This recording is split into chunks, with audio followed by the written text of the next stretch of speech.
আর কেউ তো চোখ খুলেও জিনিস কাটতে পারবে না, চোখ বন্ধ করে কাটা লাগবে। এখন বুড়ো মানুষ চোখ বন্ধ করে কাটতে দেবেন, শেষে আগা কাটতে যে গোড়া কেটে বাদ দিয়ে দেবেন। আগা যাদেরই কাটা আছে তারাই বলি আমরা ইমানদার। ঠিক আছে, আমাদের কন্যা যেহেতু চলে গেছে, যার সাথে গেছে ওনার সাথে কিন্তু বিয়ে করা জায়েজ নেই, কারণ উনি আগা কাটা নেই।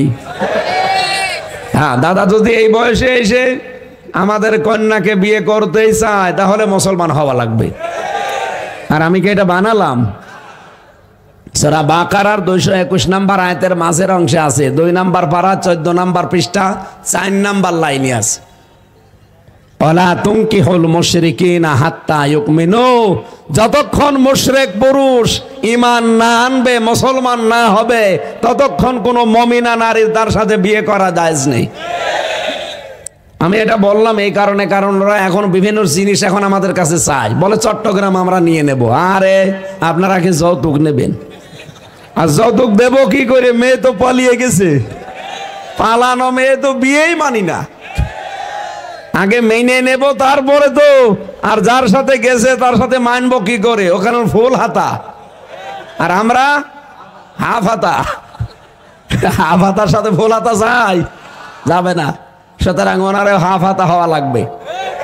উনি যেহেতু ফুল হাতা, কালকে দেখেননি ম্যাক্রো কি করেছে? হাত মিলাতে যাচ্ছিল, দামই দেয়নি, ফুল হাতা হবে না, হাফ হাতা হয়ে আসেন, তারপর আপনার সাথে হাত মিলাবো। এই অপমানটা সারা ভারতবর্ষ এখন অপমান বোধ করছে। আয় রে, ম্যাক্রোর মতো মানুষ, হ্যাঁ, ফুল হাতা বলে দামই দিল না। এই জন্য দাদা যদি শেষ বয়সে এসে কিছু করতে চান, আপনাকে মুসলমানই দেওয়া লাগবে। আর আপনার যা বয়স, এখন আমরা হাজাম পাবো কোথায়? কারণ এই পাকা মোতা সওয়ালের মুসলমানি দিতে গেলে আমার মনে হয় বুড়ো হাসাম লাগবে। আর কেউ তো চোখ খুলেও জিনিস কাটতে পারবে না, চোখ বন্ধ করে কাটা লাগবে।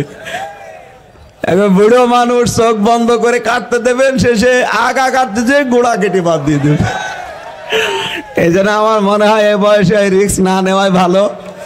যেভাবে আছেন থাকেন, অন্তত আমাদের কন্যাকে আমরা ফেরত চাচ্ছি, ফেরত দেন, ওনারে আমরা আল্লাহর কাছে পাঠিয়ে দেই, আল্লাহ যা করে করুক।